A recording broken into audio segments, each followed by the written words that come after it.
She stepped into the first-class cabin wearing a black baseball cap, a light grey hoodie, and a pair of worn-out sneakers. No one knew who she was, and no one cared to ask. A flight attendant stopped her in the aisle, her eyes scanning Natalie from head to toe before offering a polite but pointed suggestion. "Excuse me, ma'am. I believe economy class is toward the back." "Natalie." Carter simply gave a soft smile and raised her phone, showing the digital boarding pass, 2A, first class. Her voice was calm, courteous, but her eyes had long grown used to judgment. A few passengers turned to glance. A man in an Armani suit frowned slightly. A woman clutching a Chanel handbag turned away, pretending not to notice, but the tension was there, thick and quiet, like the fog on an airplane window during a cold winter morning. What no one realized was this: the woman they were silently excluding from this space of luxury was none other than the wife of Jonathan Carter, founder and CEO of Orion Skies, the fastest-growing airline in America. What no one knew was that she used to be a climate researcher, a woman who had trekked across remote lands with a heavy backpack and a heart set on changing the world. And what no one could have guessed was that this very day, the day they dismissed her because her hoodie didn't have a luxury logo, would be the day that forced an entire industry to take a long, hard look in the mirror, because she wasn't here to be treated like a VIP. She came to see something far more important. Would someone with nothing to prove still be treated like a human being? That morning, Seattle International Airport buzzed with its usual energy. Long lines of travelers moved steadily through security checkpoints.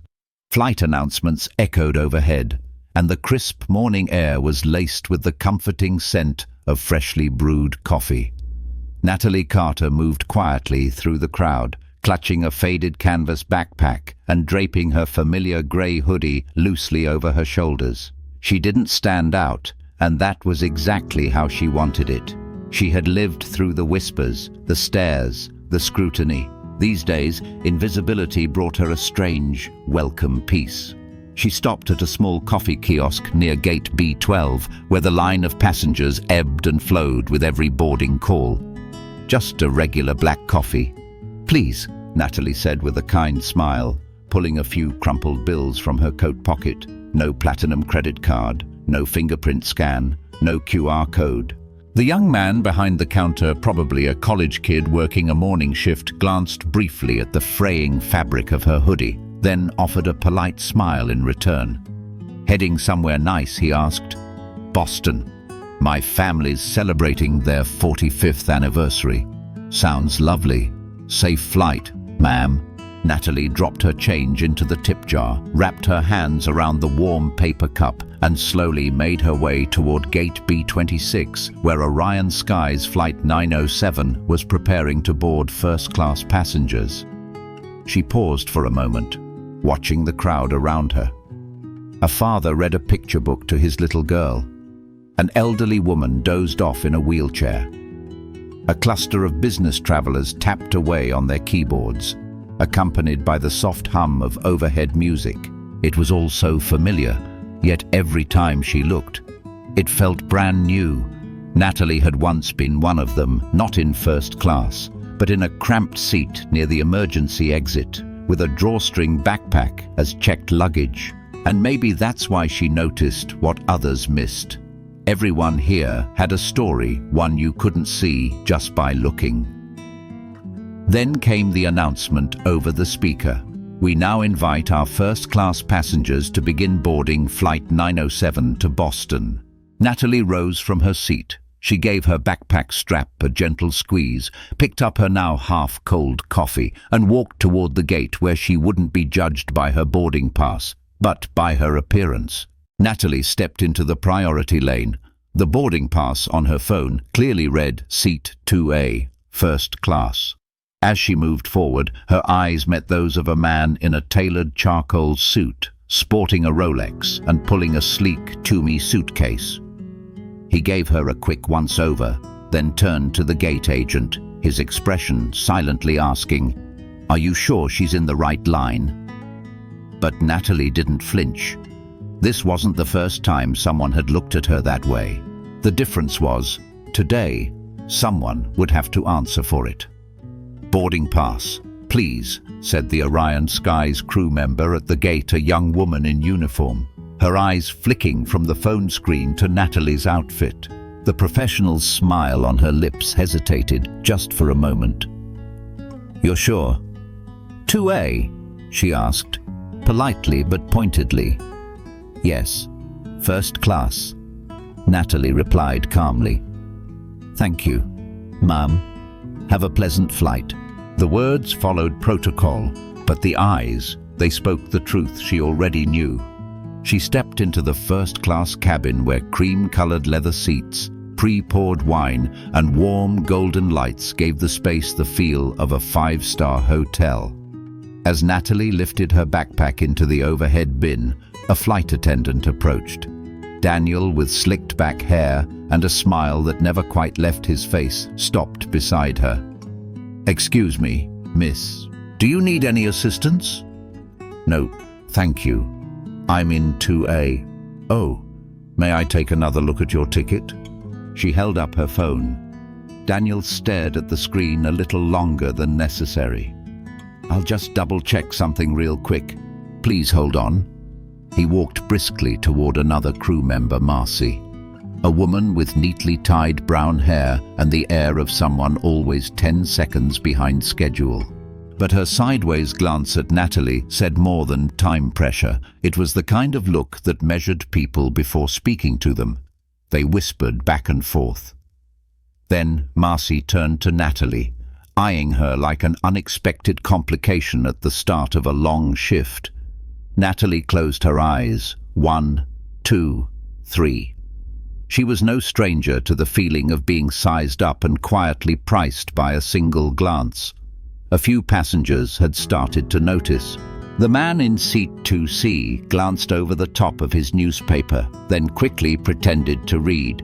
An older woman across the aisle gave a small shake of her head but said nothing. And then the first-class manager arrived. Lisa. Crisp uniform, controlled posture, authority in every step. Her voice was polished, professional. "Apologies, ma'am. It appears there may be an error in our system. Seat 2A is assigned to a passenger named N. Carter. I'm Natalie Carter," she replied calmly. Lisa paused just for a beat but kept her rehearsed smile intact. "We'll need to see additional identification for verification." Natalie set down her backpack slowly, her voice steady. "Why am I the only one being asked for that? Did the man in 1B in sweatpants have to show ID? What about 2C, the guy who just boarded wearing shorts?"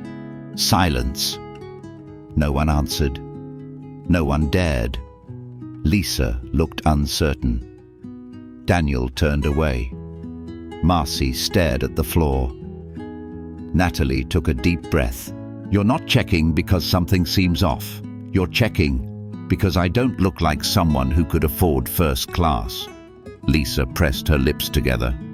"We're simply following protocol," she said tightly. "No," Natalie replied. "You're following a prejudice." She gripped the strap of her backpack as Lisa turned and walked away, not even waiting for a response. Moments later, Daniel returned. But this time, the smile was gone. His face had hardened. "Ms.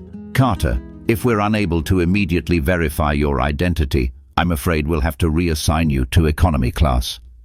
The words sounded procedural, almost harmless, but they cut deep, like a cold blade against the core of dignity. Natalie didn't raise her voice. She didn't argue. She simply stood tall and looked around. She met each face, one by one. Some passengers lowered their eyes. Some pretended not to hear. But among them were eyes that understood. Across the aisle, a black man in his 60s gave her a slight nod. He wore a simple sweater and was quietly reading a book. but his gaze held something deeper. Recognition. Maybe he, too, had once been refused service for not wearing a tie. Maybe he'd been randomly screened at security more times than he could count. Natalie slowly turned to Lisa. "I'll go," she said quietly. "But I'd like the full names and employee numbers of the three of you." Daniel let out a short, uneasy laugh, the kind that tried to mask discomfort but failed. "You can file a complaint through customer support," he said. "I don't need to file a complaint," she replied, eyes steady. "I just need to remember." As she stepped out of the first-class cabin, making her way down the aisle, whispers trailed behind her like shadows. With clothes like that, coach makes more sense. First-class ticket, but no idea how to dress for it.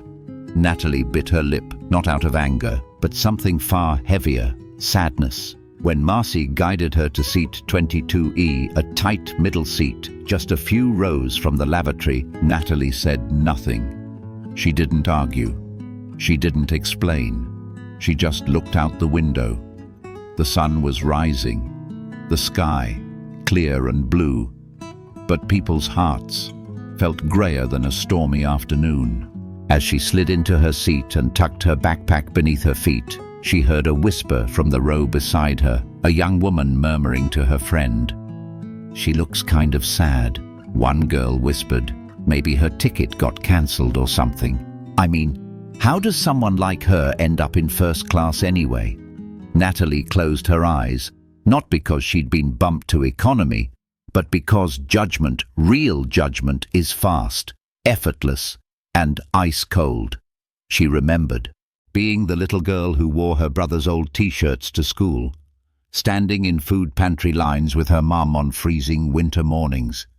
She thought those memories had gone quiet, but they returned loud and vivid in the way people looked at her now, as if someone's worth could be measured by their outfit, by how closely they resembled success.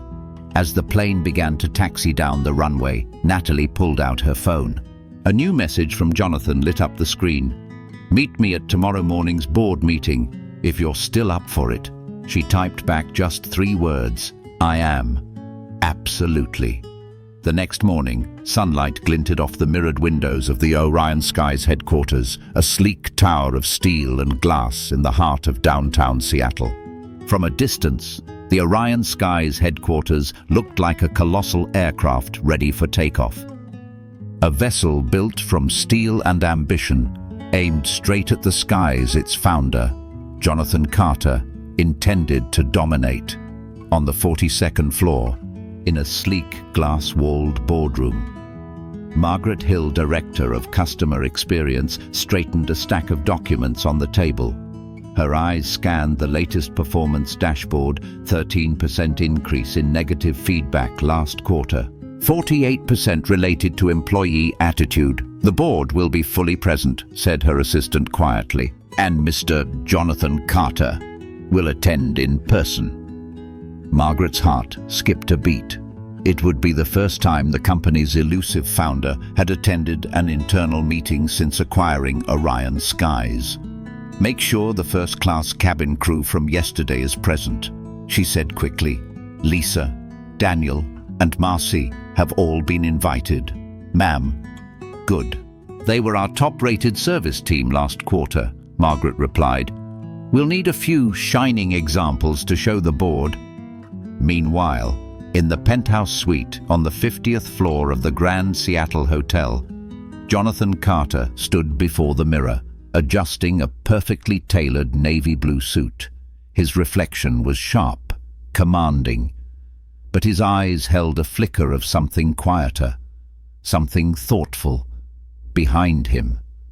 Natalie sat on the edge of the bed. Her hair was pulled back in a simple bun. She wore the same grey hoodie and worn joggers from the day before. "You're sure about this?" Jonathan asked. His voice soft, equal parts worry and pride. "More sure than ever," Natalie replied with a calm smile. "And yes, I'm wearing exactly what I wore yesterday." Jonathan nodded slowly. "I won't stop you. Just remember, you're not just my wife. You're the reason an entire system is about to change." About an hour later, the boardroom was packed. Lisa, Daniel, and Marcy sat near the far end of the table, their postures straight, their faces a mix of excitement and nervous anticipation. "Maybe they're forming some kind of elite service team," Daniel whispered. "Hope there's a bonus this time," Marcy said with a grin, adjusting her tie. Margaret stood to open the meeting. "Ladies and gentlemen, today we'll be reviewing key customer experience metrics and outlining our service strategy for the next 6 months." The boardroom doors opened. Jonathan Carter stepped in. No one spoke, but the atmosphere shifted instantly. Straighter backs, quieter breaths, sharper attention. "Thank you all for being here," he said calmly. "I won't take up much of your time." He took his seat at the head of the table, eyes locked on the large screen where graphs were now displaying customer satisfaction rates across the company's top flight routes. Margaret continued, her voice clear. "Our Seattle-Boston first-class service currently holds a 91% satisfaction rating, leading the entire network. I've invited the crew from that very flight to share their insights with us." Lisa rose, her eyes bright with pride. "At Orion Skies," she began, "we believe the first-class journey begins with the very first glance. We pay close attention to every detail, from the way we greet our passengers to tone of voice, uniforms, and even the sense of a guest's demeanor." The doors opened again. This time, there was no announcement, no introduction, no warning. Natalie Carter stepped in slow, steady, wearing the exact same clothes she had been asked to leave first class in just the day before. The room fell silent, utterly still, like the air had been vacuumed out. Lisa froze mid-sentence. Daniel stared at her, eyes wide. Marcy gripped the edge of the table, searching for balance. Jonathan stood. His voice was calm, not loud, but commanding enough to still every breath in the room. "Allow me to introduce someone," he said. "The woman whom some of you here chose to not serve properly yesterday. My wife, Natalie Carter." Gasps and whispers rippled across the room.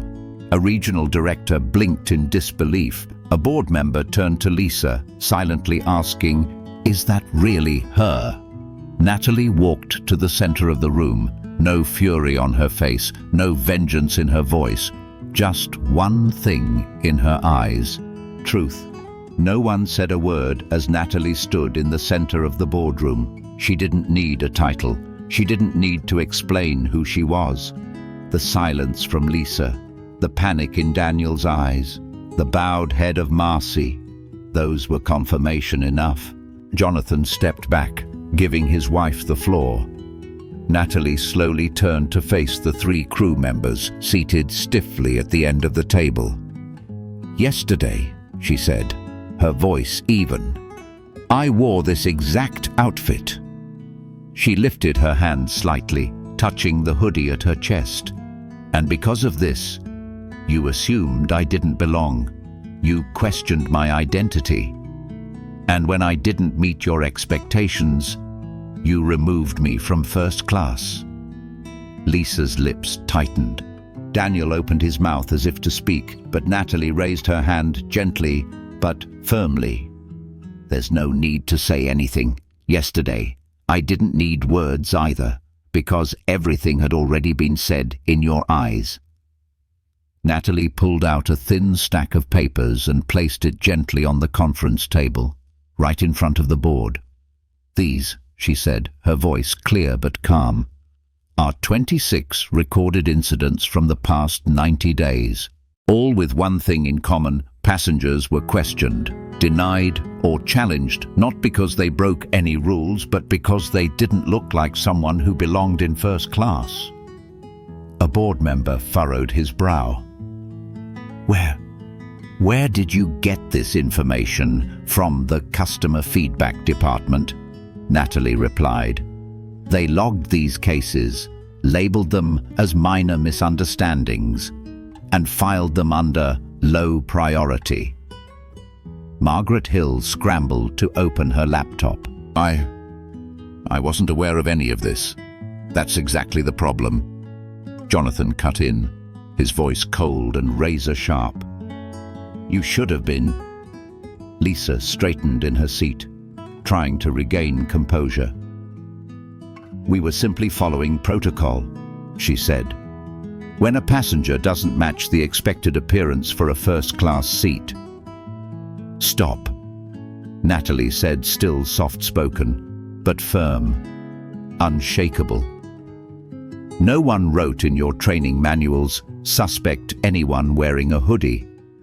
But you did it anyway, not because of policy, but because of prejudice. She turned to face the board. Yesterday, I was singled out for dressing simply, but the day before, it was a young black student questioned at the boarding gate. Last week, it was a single mother in flip-flops asked to re-verify her ticket 3 times. Someone at the far end of the table muttered under their breath. She investigated the whole system. Jonathan slowly stood and nodded. Not to retaliate, he said, but to reach the root. Because this isn't a one-off mistake. It's a culture, a hidden culture, of deciding who gets served based on how they make you feel. The room fell into silence. Lisa lowered her head. Daniel and Marcy couldn't look up. Margaret Hill sat back, hand pressed to her forehead. Natalie took a deep breath and delivered the final line. Quiet, measured, but like a hammer on stone. I don't want an apology. Natalie said, I want to know, starting today, what are you going to change? A heavy silence settled over the room. Not the kind that begs to be broken, but the kind that forces people to listen. No one spoke. Not because they had nothing to say, but because for the first time, they realized they needed to hear. Jonathan stepped forward, breaking the silence with quiet authority. He looked around the table, not with blame, not with anger, but with the gaze of a man ready to make others face what they'd long chosen to ignore. You are the leadership of Orion Skies, he began, and I trust that none of you ever wrote a policy saying only designer bags deserve a smile. He paused, letting the words sink in, but somehow we let that become the unspoken standard. Lisa began to speak, but didn't make it in time. Natalie walked calmly toward the digital display, opened a slide from her file, and tapped the screen, one by one. Real customer feedback lit up in bold letters. I was asked for ID even after checking in for business class. The flight attendant treated me coldly because I wore jeans. I was told, this lounge isn't for economy passengers, even though I had a membership card. She turned back to the room. Not all employees behave this way, she said gently. But you can't deny one thing somewhere along the way. They learned that judging someone by appearance is acceptable. Margaret Hill slowly rose to her feet. Her voice trembled. I'll admit it. We didn't thoroughly audit the feedback system, but I never imagined it had gotten this, Ms. Hill. Jonathan interrupted, not harshly, but with quiet weight.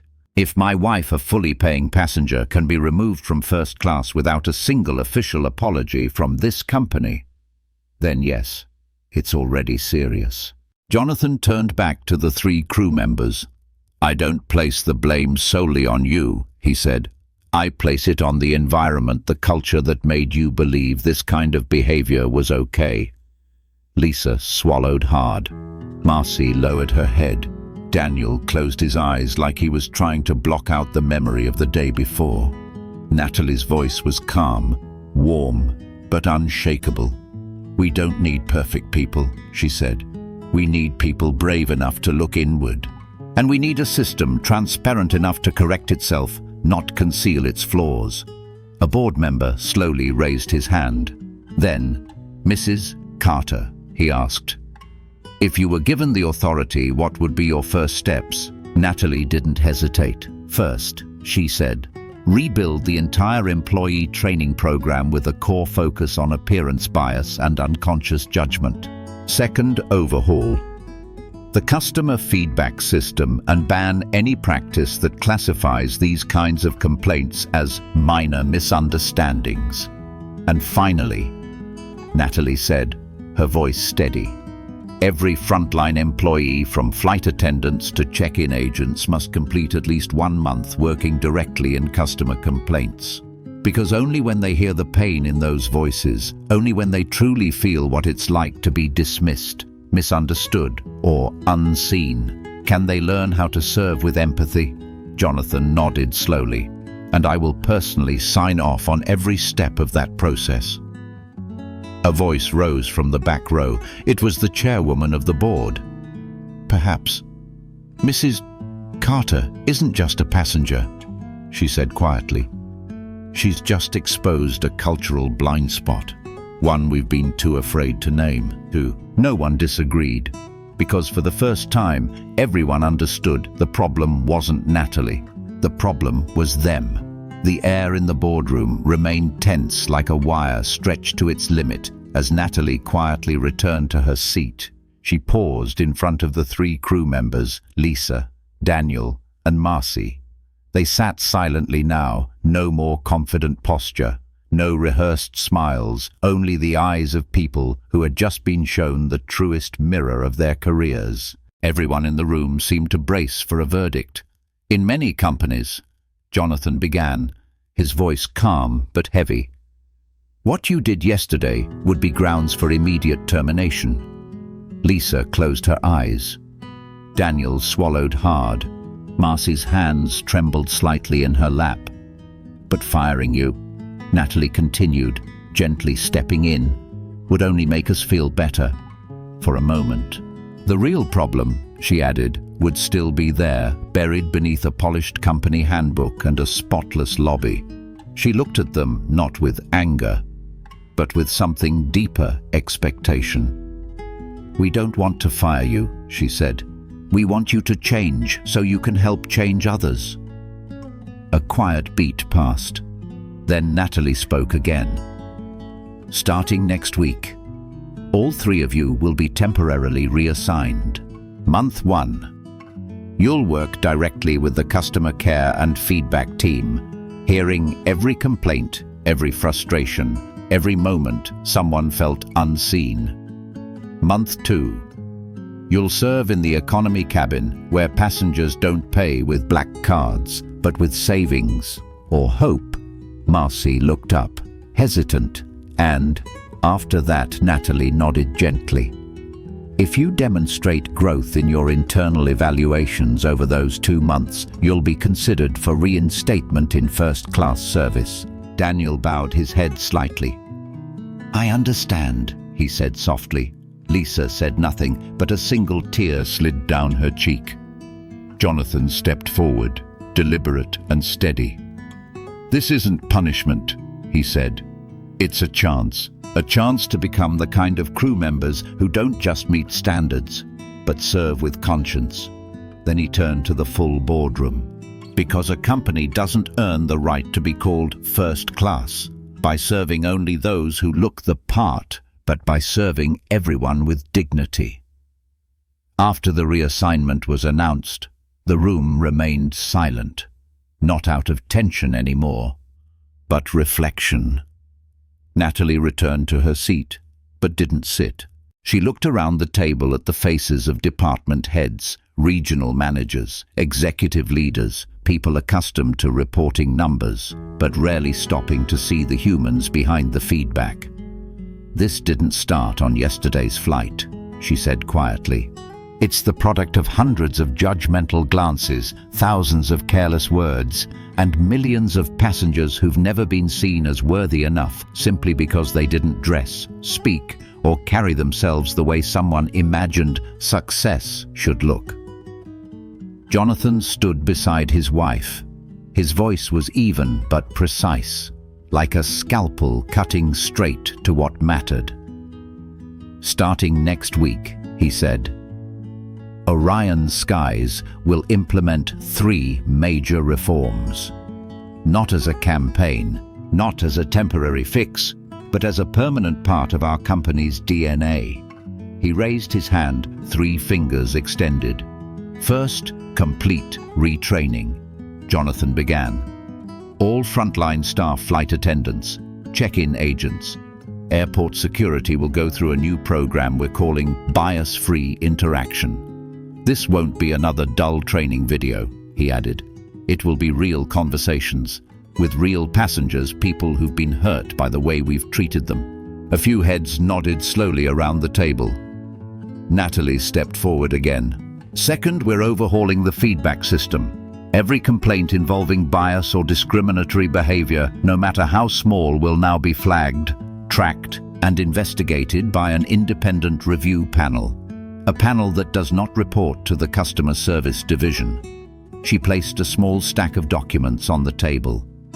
These are proof that our old system quietly buried far too many cries for help. She took a breath, her voice steady but deeply felt.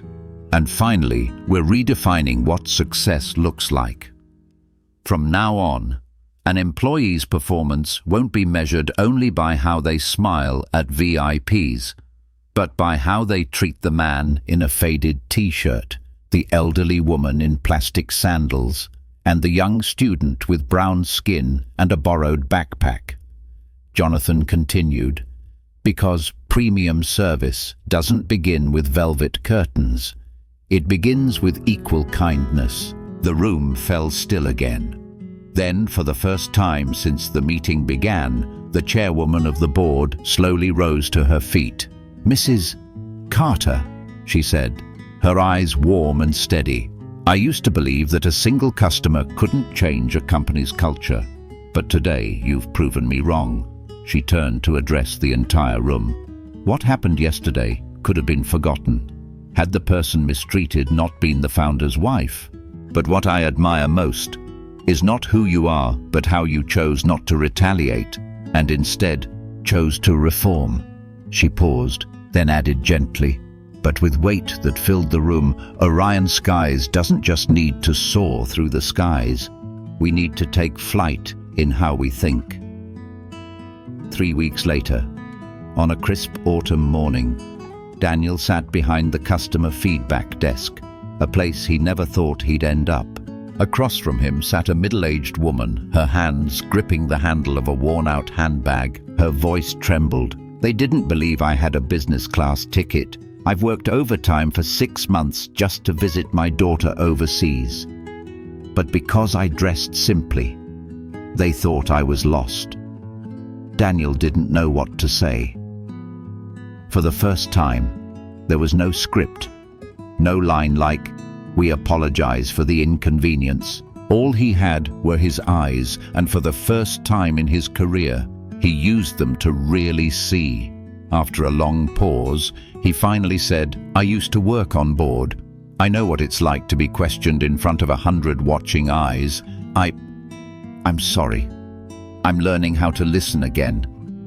The woman gave a faint smile. "If you're truly listening, then that's enough."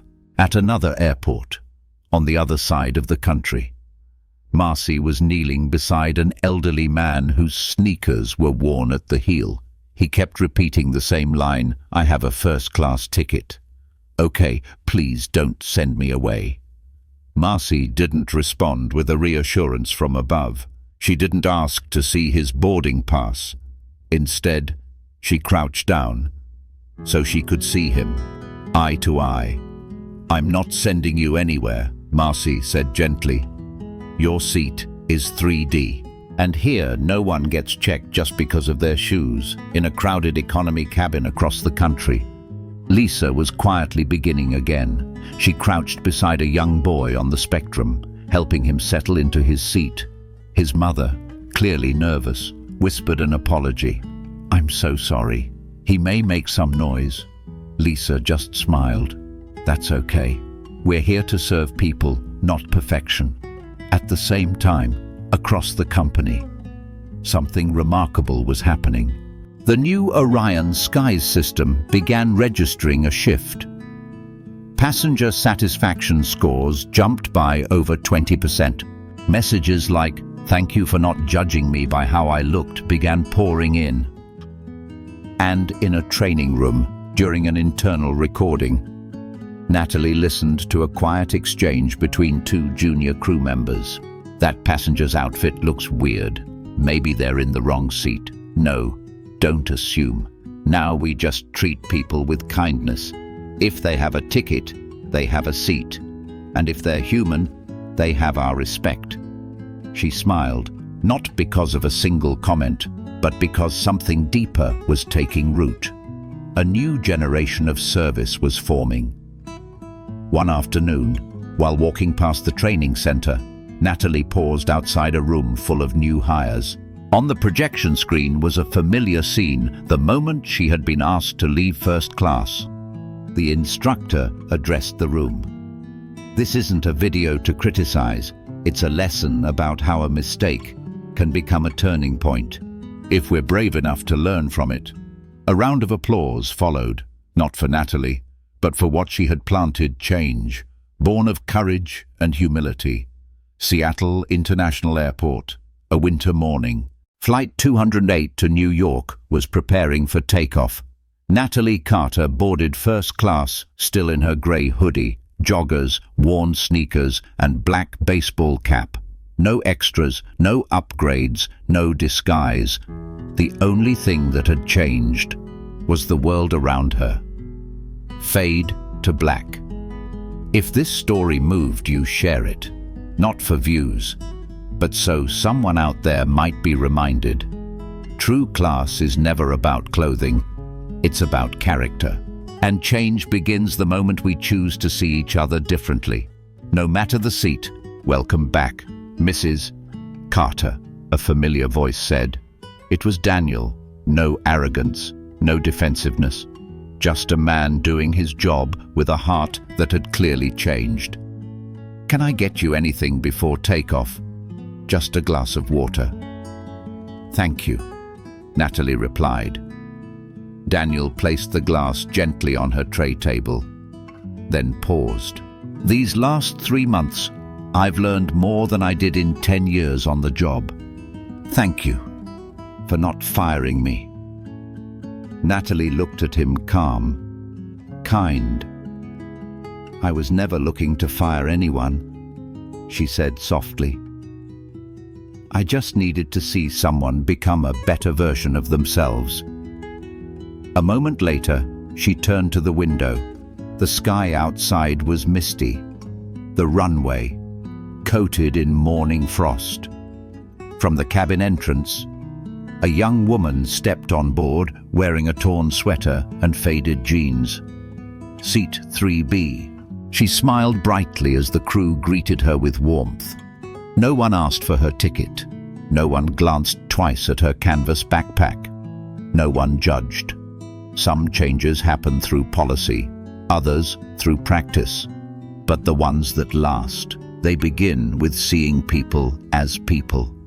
Natalie smiled gently, not because she was sitting in first class, but because now everyone had the right to sit in their rightful place, without needing to dress to meet expectations. At the back of the plane, Lisa poured a glass of water for an elderly man in economy. When he ordered the wrong item, she gently corrected him.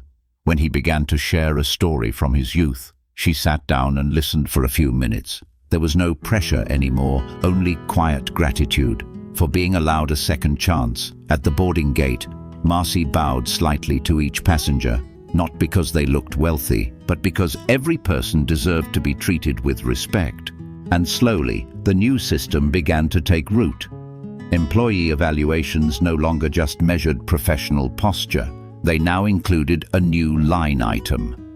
Did this employee make someone who looked different feel welcome today? From boardroom to boarding gate, from flight attendants to ticketing staff, everyone was learning one simple truth again. Kindness is not a bonus. It's the job, always was.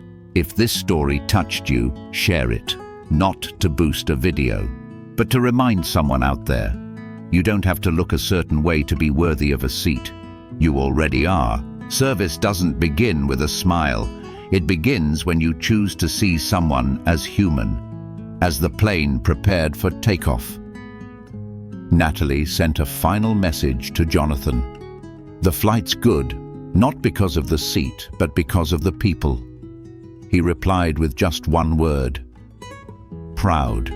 She folded her phone, leaned back, closed her eyes, and smiled. As Flight 208 reached cruising altitude, the grey clouds below slowly faded, giving way to the golden light of early morning streaming through every window. Natalie reached into her backpack and pulled out an old, worn copy of To Kill a Mockingbird. The spine was frayed from years of travel. The book opened to a familiar passage. You never really understand a person until you climb into his skin and walk around in it. She touched the line gently, a small, personal reminder of why all of this had happened and why it needed to, at that very moment, in a different airport. A young woman in a work uniform stepped hesitantly up to the Orion Skies check-in counter. She hesitated, haunted by too many moments of being met with distant eyes. But this time, the agent greeted her with a warm, honest smile. First time flying with Orion Skies. We're so glad you're here. We hope it feels like home. Some stories end with a landing. The best ones begin with a welcome. Just one sentence. But it was enough to soften the guarded look in a stranger's eyes. At Orion Skies headquarters, Margaret Hill now sat with the HR department, reviewing implementation plans for the new policy rollouts. For the first time, uniform no longer meant just fabric and buttons. It meant the way we speak, the way we listen, the way we recognize that every passenger carries more than just a ticket, they carry a story. What started as a single misjudgment had now bloomed into hundreds of small, quiet changes. A flight attendant spending 30 extra seconds listening to a guest who speaks English with difficulty. A security officer gently guiding an elderly traveler to the right gate, not just pointing. A new hire orientation beginning with a question, have you ever felt unseen? And from that question forward, everything was different. There was no flashy campaign, no giant banners, no PR spectacle, just people changing behaviors, in moments, through real kindness. 1 month after the reform program launched, Jonathan Carter sat quietly in a small meeting room on the 20th floor, not with shareholders, but with a group of newly recruited young staff from HR. On the wall behind him, a sign read, "Power is not a weapon. It's a tool to repair what was broken." One of the new hires raised his hand. "When you found out your wife had been treated unfairly, why didn't you just fire everyone on the spot?" Jonathan smiled, a shadow of contemplation in his eyes. "Because I don't need people to fear me," he said softly. "I need them to understand and grow." He turned and looked the young man in the eye. "If I had fired Lisa, Daniel, and Marcy that day, all I would have created were 3 silent enemies. Instead, I gave them a mirror and a chance to return to the work with new eyes. And sometimes, the greatest leadership isn't loud. It's the quiet choice to build something better. One changed heart at a time, but by placing them face to face with the very pain they once caused." Jonathan continued, "I gave them something few in power are willing to offer, a second chance." A young woman sitting beside him leaned in, her voice quiet. "I think that's how you turned anger into something meaningful." Jonathan nodded slowly. "And that," he said, "is what I learned from my wife. Natalie didn't choose revenge. She chose to illuminate." Upstairs, in the mentorship room, Natalie sat with a group of new flight attendants. She didn't talk much about what had happened 3 months ago. Instead, she offered a single guiding thought. Whenever you find yourself doubting someone just because they don't match your expectation, stop and ask yourself, if this were my mother, my brother, or me in a different season of life, would I want to be treated that way? As the session ended, a young female crew member hurried after her. "Mrs.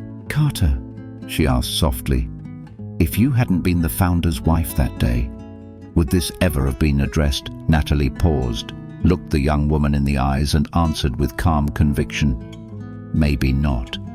But that's exactly why I have a responsibility to make sure it never happens again to anyone else." At JFK Airport, a young black child dashed through the waiting area, accidentally bumping into a woman holding a cup of coffee.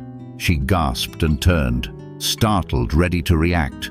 Before she could say a word, an Orion Skies flight attendant gently stepped in, kneeling in front of the boy. "Are you okay, buddy? Careful, it's a crowded terminal." The woman blinked, surprised, not because he didn't scold the boy, but because of the way he looked at him. No judgment, no tension, just care. Then she noticed the small line beneath his name tag. Kindness isn't about who deserves it, it's about who you choose to be. On a different flight, Natalie Carter closed her book, removed her cap, and leaned her head gently against the window. The woman beside her, a middle-aged Asian passenger, glanced over and smiled warmly. "Do you fly often?" she asked. Natalie smiled back. "Not really, but I do believe in where we're going." Natalie nodded gently. "And each time I fly," she said, "I hope I'll be treated like a person, not a seat class." The woman beside her exhaled softly. "It's strange.